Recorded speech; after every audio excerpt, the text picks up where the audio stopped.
On this episode of BTV, we talk about cuts to the AVID program, how the changes to conferences impacted attendance, and a preponderance of rabbits. All of this and more on this episode of BTV.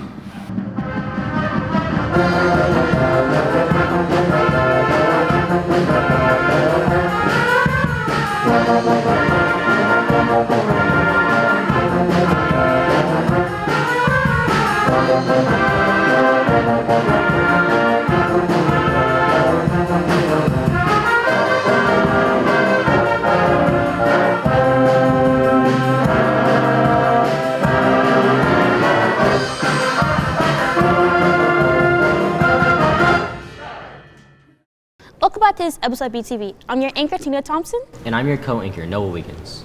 The BUE announced that AVID will be cut from some high schools. Reporter Wade Carl has reaction. AVID is a program that focuses on opportunities to prepare AVID students for college.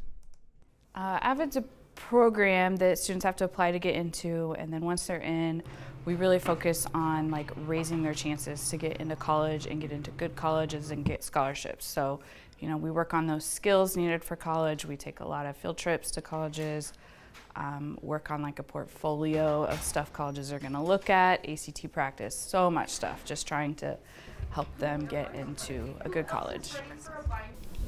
How easy it is to apply for college and how easy it is to make trips to go visit those colleges. The Board of Education plans on making changes to the AVID program as a result of its $42 million shortfall.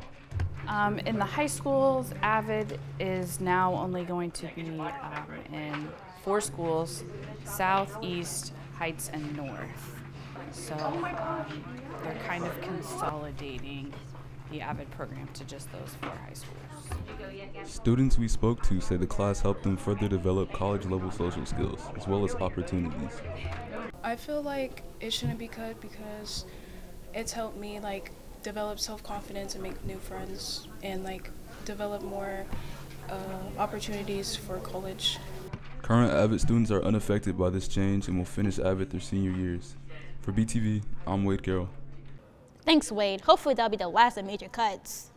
In the past, conferences took place on a 2-day schedule, but changes this year added a 3rd day for remote conferences. Reporter Noah Wiggins tells us more about how many people took advantage of that.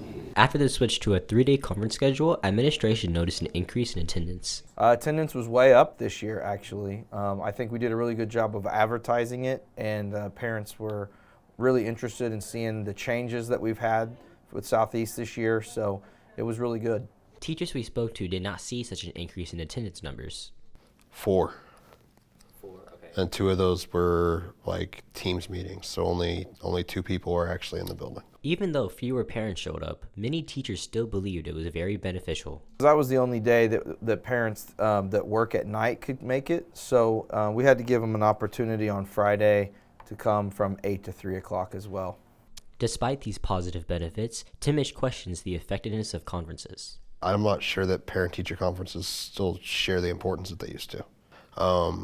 3 days worth, it's a bit excessive to me, but I also, I don't think it's going to change because they save millions of dollars not having to reassign bus routes on the days they do, which is why they did it. Be sure to attend conferences next year to experience the new schedule. For BTV, I'm Noah Wiggins. Thanks, Noah. Be sure to come to conferences next year. Miss Farmer's class has been studying rabbits. Reporter Ian Martinez tells us more about our new furry little friends.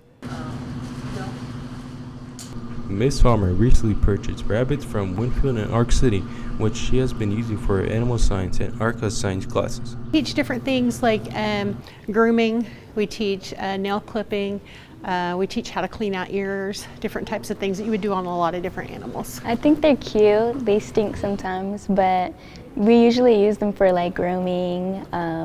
We give them baths and then we dress them up for holidays sometimes. And we let them run around class. These cute rabbits get to use their paws around the classroom. They love the rabbits. They like getting them out. They jump around the room. They mess with them. They do different things. Learn how to trim nails with them, all kinds of things. Rabbits are renowned for their rapid reproduction rate. We have a male and a female outside and they had babies, so we have the babies from those rabbits. Due to the overwhelming numbers of baby rabbits, farmers decided to start selling them. Because we have too many.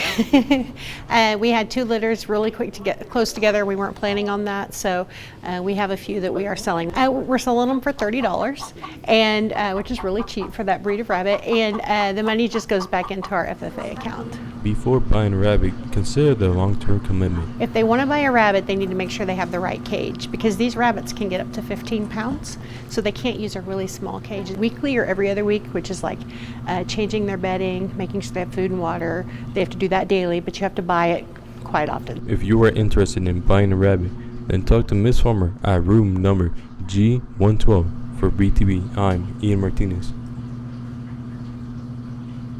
Thanks, Ian. Can't wait to see more of them in the future. Last year, the district changed Southeast boundaries, which came into effect at the beginning of the year. Reporter Lana gives us an update on how it's impacted our school population.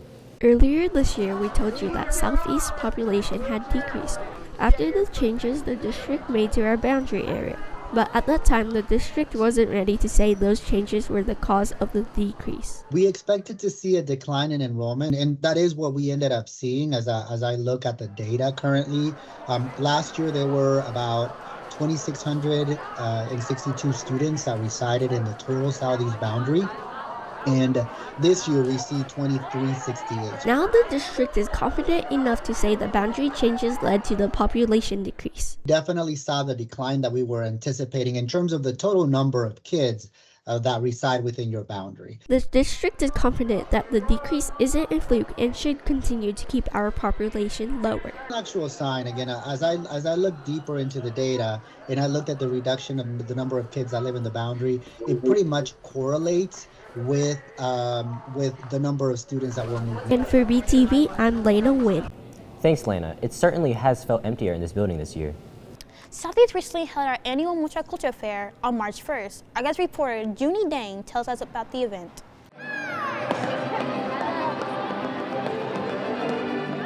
Every year, the Multicultural Club hosts their big annual event, the Multicultural Fair, to spread awareness of cultures within the Southeast community. For one, if you notice, there's different kinds of foods. Food is a really good way to introduce people to culture, because the way you cook food and the flavor, they might have the same ingredients but cooked differently, so it introduces the intricacies of a culture. Students and staff enjoy indulging in the variety of foods available during lunch. Best looking food that I've seen, definitely where I got the spam musubi and the crab ragoons. They had some chicken legs over there that look real good too, so I love me some chicken legs. Cultural clubs who participated believed events like the fair provide opportunities for people to become interested in their cultures through the food they sell. Food is one way we can share that with everyone. Like, we just want to show like all the types of foods, all Asian foods, because Asian is just not one thing, but it's a bunch of different cultures combined. And to be able to like combine that all together and then give it out to people and be able to like spread like knowledge of our culture is like something that we love to do.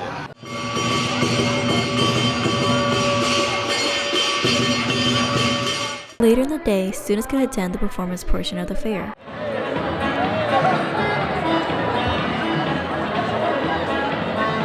So the dance I just did, it's one of the most ancient art forms to ever exist, especially in India, and it's a dance form that's really deeply rooted in our culture, so I think being able to represent that today is incredible and I'm really grateful. The Multicultural Fair continues to improve each passing year, so make sure you don't miss out on the fun next year. For BTV, I'm Junie Dang. Thanks, Junie. Be sure to come to next year's Multicultural Fair to experience it yourself. This is a winning flag for the Southeast Flag Competition. There was 30 plus submissions. Students had to create a flag with the Southeast colors, black and gold and white. It also had to include the buffalo logo, stars and stripes.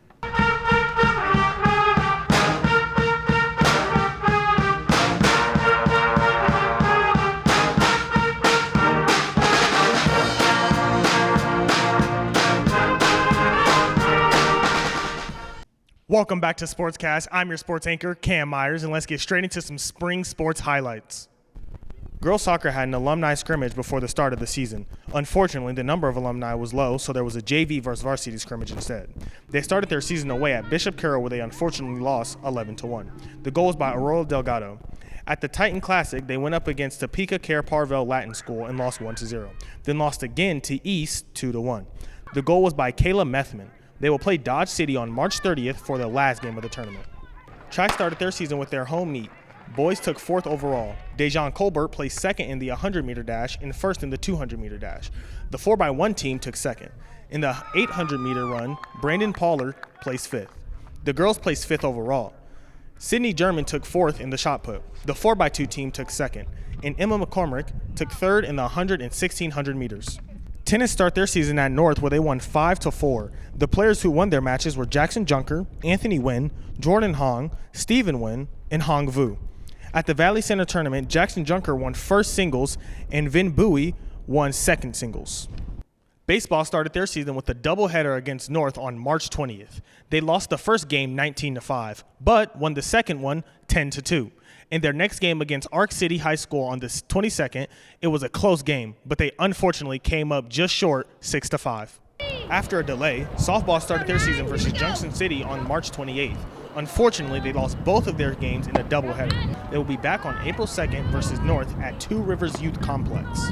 That's all for this episode of BTV. We'll leave you with some more highlights from spring sports. See you next time.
Circle.